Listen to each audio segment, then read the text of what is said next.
Welcome to Happy Homes and Gardens. I'm your host. My name is Daphne Royce. I am a real estate broker, architecture, and interior designer. Edward Oates is co-founder of Oracle Corporation, which provides one of the most widely used technologies in the world since 1977. Oracle started the same year was the year Edward finished his master's degree in San Jose State University. Let's welcome Edward and let him share his stories. Hello, Edward. Hello, Daphne. Nice to see you. Nice to be here. Thank you. Tell us about you and how you started your career. Well, my career was started, I went to San Jose State and I was majoring in mathematics in the mid-60s. And the last class I took, I was always interested in computers. I built a computer when I was a freshman in high school, things like that. But I was always interested in computers, and I took the computer programming class, which is required of math majors, a Math 144. And the person who taught that class was a man who became my mentor, Bill Orr. And he taught the class, and his approach in that class was not solving math problems with computers, but computer science. So how computers are organized, how they run, how languages are processed, things like that. So, and he also worked at a research center, which became Xerox PARC later on up in Palo Alto. And he hired me out of that class to be a computer programmer and work on products at a computer company called Singer, the same as the sewing machine company at the time. So he hired me, and that got me launched on a career. And he was my mentor while I was there at Singer. I went into the Army, I came out of the Army, and he hired me again to do that stuff. In the Army, I learned about databases, because that was they hired me as a computer programmer, but drafted me as a computer programmer, and we programmed the databases for all of the people who were in the Army. And so I learned about databases and how they were organized, at least in those days, and this was 1969, on magnetic tape. And when I came out of the Army, went back to work for Singer, and then went to work for Ampex. Ampex is where I met Larry Ellison and Bob Miner, and we were working on a mass storage project for the CIA and for the National Center for Atmospheric Research. Again, magnetic tape storage, but trillions of bits, which at the time was a lot of memory. You have more than that in your watch now, but in 1975, when we met, that was a lot of storage. So we immediately became really good friends and started, we call it plotting, to create our own company. There was a number of things about the way we felt companies, especially engineering companies, were organized, didn't reward the best performers. It rewarded the people who'd been there the longest or knew the most other people. And we thought that talent should be rewarded. So part of the founding philosophy of Oracle was to hire the best and reward them appropriately, so that a computer programmer could make as much as a top salesman. We thought there was an imbalance in the way the world worked. So that was our plan. So we started Oracle, which was called Software Development Laboratories, in 1977. We had a software contract for a mass storage project, which we completed. That was our funding money. We had essentially no venture capital at the beginning. And whatever venture capital we took later was more to get business advice, because we were all computer programmers, than to get money. So that's how we kind of got started. I have two questions for you. Yeah. In 1970s, what kind of computer language did you study at school? At school, the computer we had at San Jose State was an IBM 1620, which no one has ever heard of, but it's a scientific computer. It's small. It's a small computer. These days, it was the size of the desk we're sitting at here, so it was really small. It was a digital computer, base 10, which is highly unusual.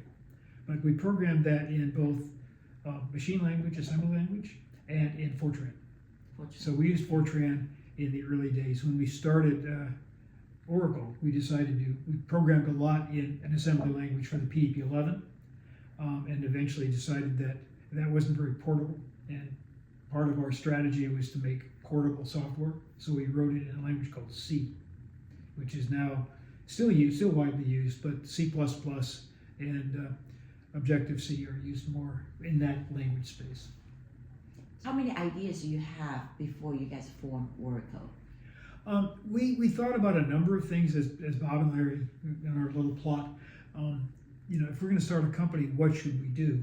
And we thought, well, as we're working for Ampex, we were the software was a thing on the side as far as Ampex was concerned. They were selling hardware, and we decided that it made sense for us to do something in the software space, but maybe as consultants, software contracting, rather than building a product, because that seemed to be the easiest way to get started. And that's when we started the company. That's what we did. We had a software contract to build database, hardware software, the hardware drivers that drive the hardware that had a special mass storage system. So we had to build the drivers for that. We had to build things to move the data from this special storage system onto hard drives. Basically, the whole operating environment, we had to build all of that. That's what we did. And again, but as a contract. And we had enough money from the contract to fund the company. And once we did that, that was a 2-year project. And about the end of the first year, we determined, we all sort of met, that the best way to leverage our talents is not, charging an hourly fee and then, that was twice what we get paid, but to build a product. And so you leverage the investment in the product and sell, tens, hundreds, thousands of copies. So the initial investment would be amortized over a larger number of products that you could sell. And so we made that decision. I know you studied a master's degree in cybernetic system. Yeah, I had 2 degrees, and I've wanted, well, let's just clarify. I have a math degree, a bachelor's in math. Cybernetic systems master's I never completed because we started Oracle at the time I was supposed to start writing my thesis. Oracle took software development libraries. That took priority over writing the thesis, and there's a time limit. Because then I took courses on the GI Bill for like 5 years, and the time limit is 7 years. From the time you take your first course to the time you have to complete your thesis. And I started thesis about year 5, and Oracle started at the same time. Okay. So I completed all the coursework, did the comprehensive exam, and all that kind of stuff, but never completed thesis. So. How much do you think school was helping you to create your company? I think the math degree helped a lot. And I like San. I'm a big advocate of San Jose State and the public education in general. But I think that math degree for me, because I didn't have computer science at the time, and I think even now, math teaches you how to take complex problems, break them down into little pieces, and then solve the little pieces. So whether you're doing proofs or trying to do some complicated engineering calculations, you have really complicated problem, but you solve little bits at a time. And that's how computer programming works. You have a really complicated program and you break it down, you solve little bits at a time. It doesn't make a difference what the language is, whether it's C or Fortran or COBOL or assembly language, Java, it doesn't make any difference. The analysis is still the same. And I think math showed me how to do that. So, calculus was interesting, and I like the theoretical aspect of that, but I don't think I've used calculus in 50 years. But the process was more important. And the same was true of cybernetic systems. Cybernetic systems, it sounds like a big engineering thing, but it was basically an interdisciplinary problem-solving methodology that they developed there. And it had to do with putting, if you're solving a complex societal problem, a transportation network, urban housing, weather, whatever it is, it's not just computer programmers, not just engineers, it's people in the social sciences, people in engineering, people in behavioral sciences. You have to put all those people together to solve complex problems. And part of that is, the technology, but part of that is just, the human interface. So the methodology was, how do you put these people together? How do you formulate problem statements so that they make sense? How do you come up with the objectives that you're trying that whatever solution has got to meet? How do you weigh those objectives so that the most important things, not everything is priority number 1. I mean, a lot of people, when we have to do A, B, C, D. If you don't do all 4, it's useless. And that never works, because you can't ever do 100% of anything. So it's how do you take objectives and say, well, this is the most important, second most important. You put numerical scores by them, and then when you come up with proposed solutions, you weigh them against the objectives. And then you can determine which solutions seem to be optimal. And you start to do an implementation, then the cybernetic part is a feedback loop. If things aren't working out, you go back and re-examine your problem statements, your objectives, your proposed solutions, and you kind of cycle on that until you come to an optimum solution with a group of people. It's not just an individual. And that helped me, I think, when we got to Oracle. And Oracle, a complex, set of software. Building, the initial project was just a database. And just a database, but it was a relational database. Nobody had really built one commercially before. So we had to solve the problem that IBM had in research. And how do you turn that into a commercial product that has performance, that's easy to use, that you can distribute, that you can maintain? And so there's all these different objectives you have. So, Would you had a lot of competition at that time? no, there was a software industry at the time. Computer companies like IBM or Digital Equipment Corporation, which is now defunct, they would sell hardware and they give away the software. That's just part of the project. You bought an IBM computer, you got an operating system, you got disk access methods, you got sorting things, you got language processors, you got all kinds of stuff that just sort of came along with it. So it was difficult for independent software to do anything. There were a couple of companies that wrote software that was better, significantly improvements on what IBM or Digital Equipment had to offer. Big companies called SyncSort, and sorting is a big part of what you do, and putting things in alphabetical order or whatever. And IBM's sorting algorithm was not very good, and SyncSort was really good, 10 times faster. So they had a software company to do that. There were a few databases out there, but they're old style. They weren't relational databases. Nobody had a relational database. So we didn't have any competition in the database space early on. Later, IBM became a competitor within Sybase and Microsoft and people like that. But that after we were well established. Yeah, you were early in late 70s. That's really early. It's really, there was no, well, it was interesting. If you contrast, if you're a software company today, you can patent your software, you can patent your algorithm. So it's in 1977, you couldn't patent software. You could trademark the code, you could make it a trade secret, you could copyright the physical code you had, but you couldn't copyright or patent the idea, the algorithms. And it made it difficult for a software company to protect their intellectual property. So everything had to be locked up in secret and things like that. And nowadays, you can patent all that stuff. So if you look at your phone, there's 500,000 patents inside your phone. How interesting. So that makes it, if I wanted to build a brand new phone from scratch, I have to wade through a large number of patents to build a phone. Even something quote as simple as a phone. Same thing is true of software. And so you hear about software patent lawsuits and intellectual property lawsuits all the time.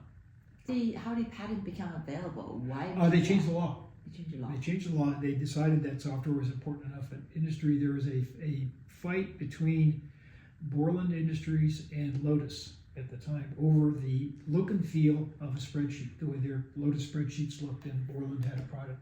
And there was a kind of a patent, but they couldn't patent it, so they talked. It was fight over it, like over the look and feel. It was trademarked. It was all kinds of things like that, and eventually it got settled. But Congress stepped in and said software should be patentable. I mean, there were some lobbying efforts going on, but IBM wanted to patent software, Microsoft wanted to patent software, we wanted to patent software. We weren't important at the time. Apple didn't care. They, at the time, Apple was a hardware company. They didn't know they were actually a software company, but they found out later. Yeah, I remember Apple was big in early 80s. Yeah, and they started in 1976 when they built their. Steve Wozniak actually built the computer on a board, and he wanted to give it away. Steve said we should sell this. And Steve was right commercially. Wozniak was, by all the reports, I've only met them briefly. I don't know them very well, and didn't know Steve before he passed away. But he was the one who understood the business aspect and the usability aspects of things. Steve Wozniak was the engineering genius behind what they did. So when they finally came out with the Mac in 1984, the Mac was introduced in 1984, but they had the Apple I computer before that. The Mac was the breakthrough. What are the most important components to make startups successful? I can talk about it then, and I've been consulting with some startups now. Usually not with kids doing startups, but older people doing startups, second or third startups for them. I think back then it was, since intellectual property wasn't a part of it, you had to basically develop in secret for a while before you told the world what you were doing. So you didn't really want to write papers about it and things like that. You had to, as if you wrote a paper about it, but somebody else would do it. Maybe somebody with more resources than you had. Venture capital was not part of the equation very much back in those days, because who would fund a software company who couldn't protect their ideas? So you had to, come up with a good idea, and just basically start building it, and then try to sell it. And maybe you could start attracting, once you had some revenue, maybe you could attract some venture capital. But Oracle didn't have any venture capital to begin with. We didn't go public for 10 years. We went public in 1986. Nowadays, companies go out as they start up. They want venture capital right away. They need it, because in order to build anything, you need an IP attorney. You need a proper corporate attorney to have your corporate structure done correctly. You probably need a tax attorney to deal with the flow of money that goes on. It's much more complex now to do that stuff. But Oracle started, we were all just programmers. We had no real business acumen. Larry was probably more clued into marketing than Bob and I were. Bob and I were both, project managers, computer programmers, system designers, things like that. But it was all on the tech side. Larry had more marketing savvy than we did. We'd like to say Larry was one with the chutzpah, the Jewish word meaning courage, basically. And so Bob and I could just go in the back and code, which is what we did. But today, I think you need to be much more cognizant of the business aspects as well as the technical aspects, and make sure that the founders assign roles so that everybody doesn't try to do everything, so they don't step on each other. So, Bob and Larry and I split our roles apart. Our first employee, Bruce Scott, who eventually did his own company. We knew what our roles were within the company, and we didn't, I wasn't trying to run marketing, and Larry wasn't trying to code.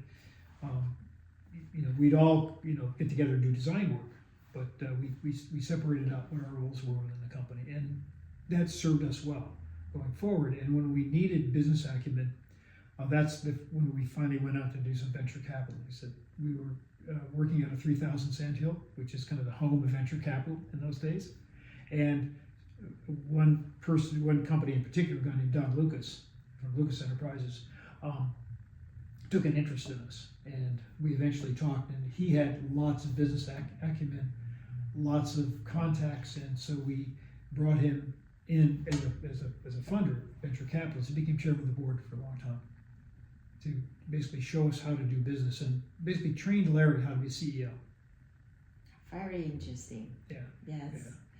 Are you still working, or are you retired? I'm retired. I retired in 1996. I had told Larry at some point, when Oracle gets over 10,000 people, it's not a small company, it's not as much fun. I'll retire then, and I couldn't quit fast enough or something like that. But I took when Bob Miner died in 1995, it was kind of a wake-up call that there's a limit to how long these things can go on. And so I took a year off, just, kind of as a sabbatical. And I decided that Oracle would be going just fine without me, in a role there. And so I retired, and I pursued some of my interest in music and music technology, things like that, as well as, helping startups, kind of what I do, as well as philanthropy. I've always been an advocate of public education and public science education in particular. So I'm on the fundraising board at San Jose State. I'm on the San Francisco Zoological Society board. I'm an emeritus board member now, but it's all around, combination of fundraising and getting, people who might not have an opportunity to either get an education, get introduced to the world of science, the world of natural science, in a kind of painless way at the zoo, and for fundraising at San Jose State. And San Jose State is a majority institution. Most of the students are first generation, but it's technical stuff. Half the engineers at Apple come from San Jose State. People kind of don't know that, but it's true. So. Wow. Yeah. Well, it's in the valley, right? It's San Jose State is really the Silicon Valley University. I mean, we generate, more engineers and more teachers and, police people and whatnot, and healthcare workers out of there than all the other universities that are local here combined. How did you get into Zoological Society? I've always liked, conservation environmentalism, and when my daughter was about 3 or 4, we just went up there to see the zoo because it's a nice zoo, and my daughter fell in love with polar bears, so we adopted a polar bear. You give them money basically, and of course they took an interest in me. They found out I was a founder of Oracle, so they contacted me, and we went back and forth for a while, and I decided to join the board to help them with their technology, because their technology was really ancient. And they had no particular expertise on the board or even inside to manage new technology, because they were still working on an old IBM system. They did move forward to Microsoft servers and things like that. So we formed an ad hoc working group, so I helped them get through that. And then I ran the Education and Conservation Committee for about 10 years. So how do we translate what happens at the zoo to the people who come through? How do you educate them on conservation? How do you move people head on the scale from not caring at all about conservation, just you're going to the zoo, it's a fun time, to thinking about conservation. You don't have to become a crazy conservationist, but you want to try to move people along the spectrum. So what are your favorite things to do after retiring? I'm in a rock and roll band. And it was the three of us were in a band back at San Jose State. Way back when, so we've maintained these friendships all these years, and I've been playing guitar since I was 17. Is that only instrument you do? And I sing in the band, and the band exists now. We used to be Beggars Opera back in the days, which is the name of a play from the Revolutionary War period, and we changed the name to the initials of people in the band, CHOC''D, pronounced shocked, not chalked, and we're going to change the name again, because we've got enough new members that the initials don't work anymore. Nobody pronounced the name correctly anyway, so bad marketing move to call it Chalk. So we're going to call ourselves Walking Back, because we play older music, 60s, 70s music, and it's one of our songs that we put out on the CD. So we'll call it Walking Back going forward. It's a world first, world exclusive. No one else knows this but you guys. So. Wow.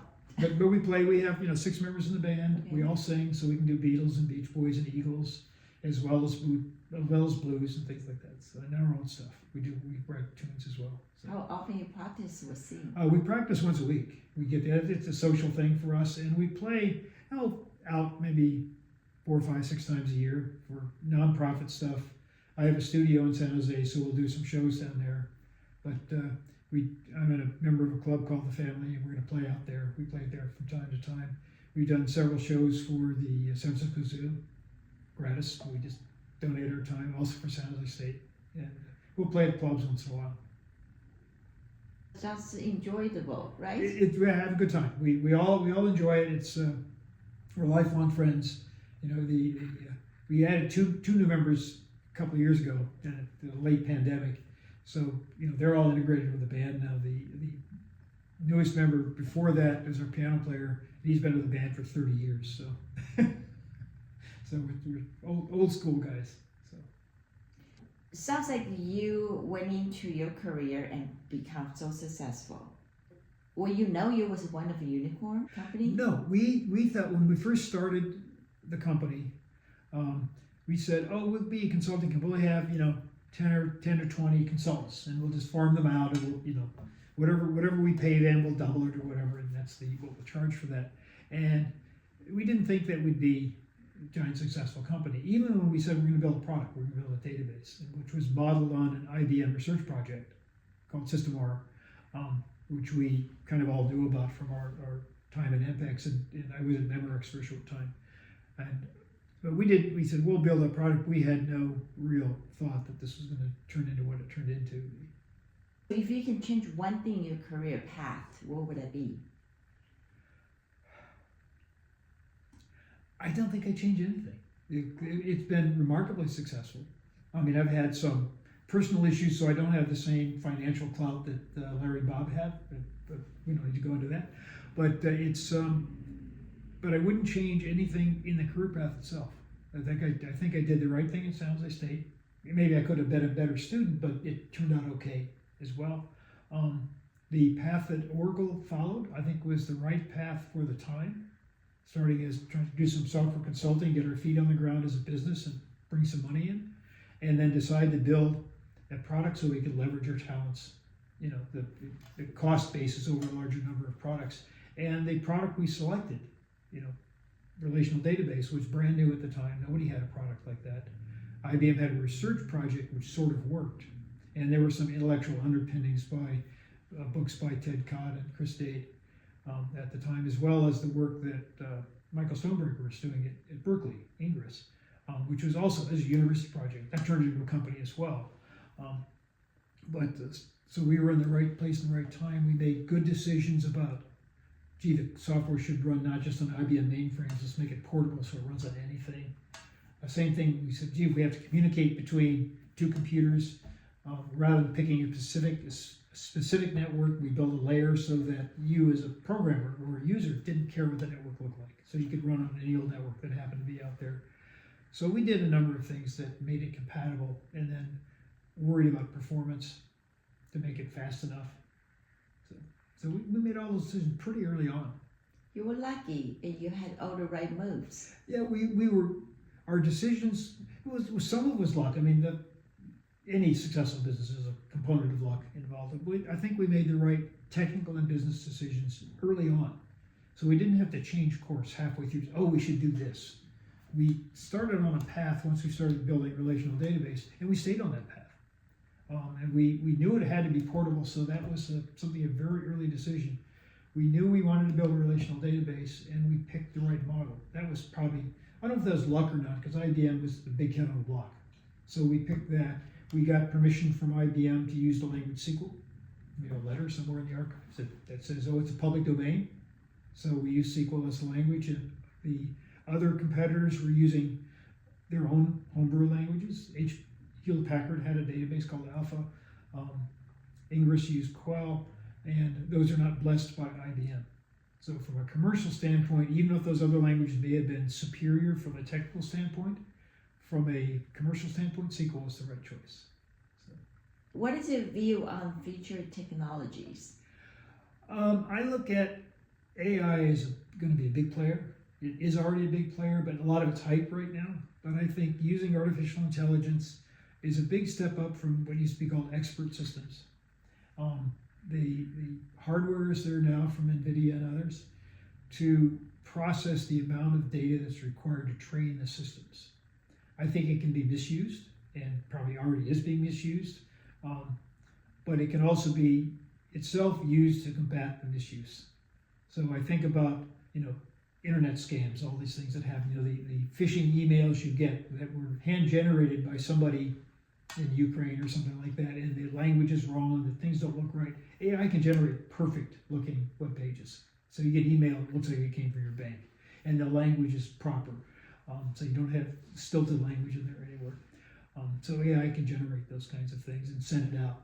But other AI can detect that. So I think there'll be kind of a lock and locksmith kind of a thing going on with AI forever. I don't think it's ever going to change.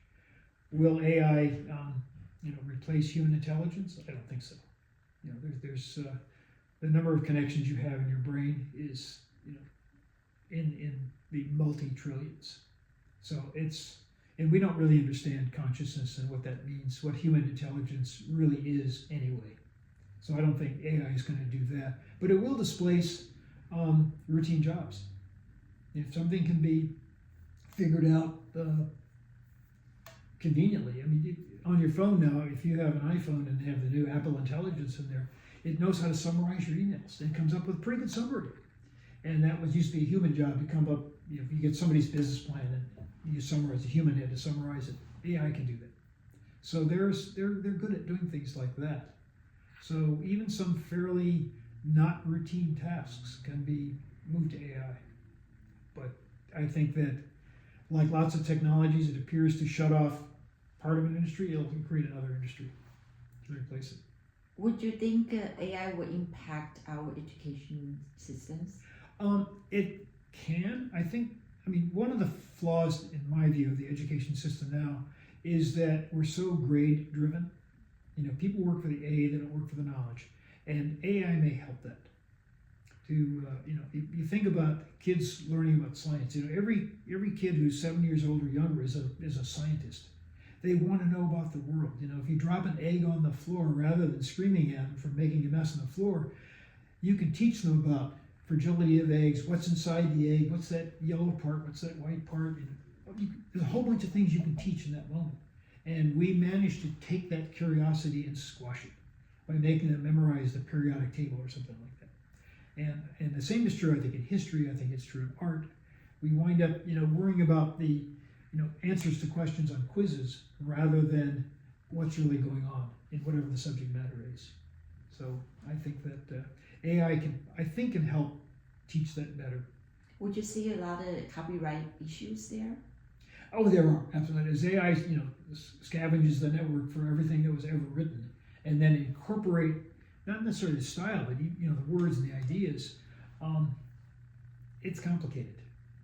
Is it truly copyright infringement or not? And we probably need new laws for how to deal with that stuff. So, I think that as I look at a kind of general comment in technology, where it's gone since we started in '77, almost every bit of technology that we have has democratized access to data and computing technology. So, when we started in 1977, even if you were a company with kind of unlimited resources or a government, and you wanted to know something about the data that you had to contact the IT department and ask them to write a program, and 6 months to a year later, they would have the data. And data was scattered all over companies sometimes. So they didn't have spreadsheets, but it was all locked up in a computer room someplace. And now, Oracle democratized access to data because pretty much if the company put data into the Oracle database or an Ingress database or whatever, regular humans can write queries, select the name of all the employees who have red cars. And before that was a complicated computer program to write. And now you just type that in, and it would give you a list of all the employees with red cars. And so that, so the language and the organization of the data from a user perspective made, you didn't have to be a computer scientist, you could be an accountant, you could be a medical professional, you could be, law enforcement, you could be a regular business marketing person trying to get information that you had in the database. And you could ask those kinds of questions that you couldn't ask before. So democratized access to data. The advent of personal computers has democratized access to the technology, because even in the early days when we had Oracle, had a big PDP-11, it was a $500,000 machine. And when we first put Oracle on PCs, that PC was a $2,000 or $3,000 machine, and you could have a small Oracle database on a PC. And of course, PCs have grown into banks of servers and whatnot. But we democratized access to the technology. So smaller companies, individuals, departments, rather than giant corporations, could get access to the technology. The interfaces that Steve Jobs, actually Xerox PARC, in a computer called STAR, the GUI, or the graphical user interface, came out of Xerox PARC, but Apple really pushed it forward. So that the interface was not typing in cryptic commands. Like if you wanted to search, if you were in Unix and you want to search something, you type grep, G-R-E-P, generalized regular expression processor, as opposed to find or search or something like that. Well, what GUIs let you do is you just point and click. And pretty much you can sit down at any computer that has a graphical user interface, and without much training, you can be pretty productive pretty quickly on that computer. And it's especially true with tablets and phones, which you don't even have to worry about how the data gets stored or backing it up and all that kind of stuff. So we've democratized access to technology. So basically anybody can get to it, for good and for ill. So we have social networks that everybody has access to all the news in the world, but how do you determine if the news is true or false? If somebody says the moon is made of green cheese, how do you know if that's true or not? So that will continue to be a controversy. I forgot to ask you, how did you come up Oracle name for your company? Okay, I mentioned that when we worked for Ampex, we worked on a project which was, for the CIA, and it was basically, it wasn't to create spyware, it was basically to help analyze data. And the code name for that project within the CIA was Oracle. And we became pretty good friends with the person who was directing that project. And so when we decided to build a product, We contacted them and got permission to use the name Oracle. We thought it was a good name for a database because that's, you think about the Oracle at Delphi. I mean, the Oracle would answer questions with cryptic answers. They weren't straightforward answers. And we said, well, we'll try to answer with straightforward answers. We'll give you the answer to your question. But that seemed to be a good name. So, because, like I said, we started as Software Development Laboratories. We were a consulting company. Then Relational Software Incorporated, because we built relational databases. But nobody knew the names of those companies. They knew the name of the product, which is Oracle. So at some point we said, let's name the company after the product, which we did. So, Good choice. yeah. What do you see the Oracle feature? You have going to have a lot of changes. I do. I think that, Oracle's got into the application space back when I was there in the 90s to build applications that used Oracle. So you had, personnel applications and customer relationship management and those kinds of applications that a guy named Jeff Walker headed that group. And they built those applications using Oracle tools. And so applications are a big part of what Oracle does, not just the database. The database will continue to be central, but we're getting it. They got into artificial intelligence, got into basically storage management on a global level, cloud computing, all that kind of stuff. They compete with Salesforce with a product suite called NetSuite, which a person who worked for me actually developed, Evan Goldberg. And so they have, there's competition, but I think that it will continue probably in directions I can't predict because AI is brand new. Cloud computing is 10 years old or so now. So that will continue to store stuff, and we'll have, cloud computing as well as cloud storage and whatnot. AI is new, and so I think that has to find its way through. So I'm not sure where technology goes. No one knows. If I knew, I'd make a lot of money. Maybe start another startups, right? I don't know. I'm advising startups that work, they work in areas that involve, in one case, social networks around athletics and things like that, and another is basically business intelligence. So it's not really what that catch-all term, which doesn't describe accurately what they do, but they're using artificial intelligence to do that work as well. So. Did you work long hours? At Oracle? Yeah. Oh yeah, 80-hour weeks were minimal. I mean, you didn't have time off. I didn't take a vacation for 6 to 7 years, so you just worked. So. Well, I guess that's a lot of startups' life, right? It's still it's always the case. If you have a startup, you expect to work 40-hour weeks in a startup, you're making a mistake. Go to work for salary, don't do a startup. But if you want to, if you're willing to put the time in, it might not be successful. Most startups don't work. They fail at some point. Whether it's a restaurant or a grocery store or software startup or hardware startup, most fail. They don't make it because there's a lot of competition.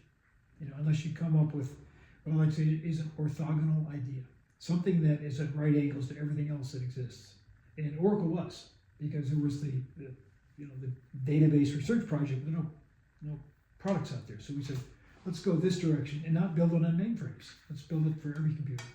And that was just a new space that wasn't occupied by anyone. You have to be unique. You have to be unique, but there has to be a business case for it, and you have to actually implement it in some way that makes commercial sense. There are lots of ideas that, well, this is unique, but who cares? It's like when people go, when they go to sell something that's old. Well, it's old and it's unique and it must be worth a lot of money. Not necessarily, Mm-hmm. Well, thank you so much. Well, thank you. This has been. For your time. Oh, thank you. This has been fun. Yeah, I enjoyed it was fun. I enjoyed this interview very Thank you. much. Hope I didn't bore everybody. Sorry. But Thank you. okay. Thank you so much.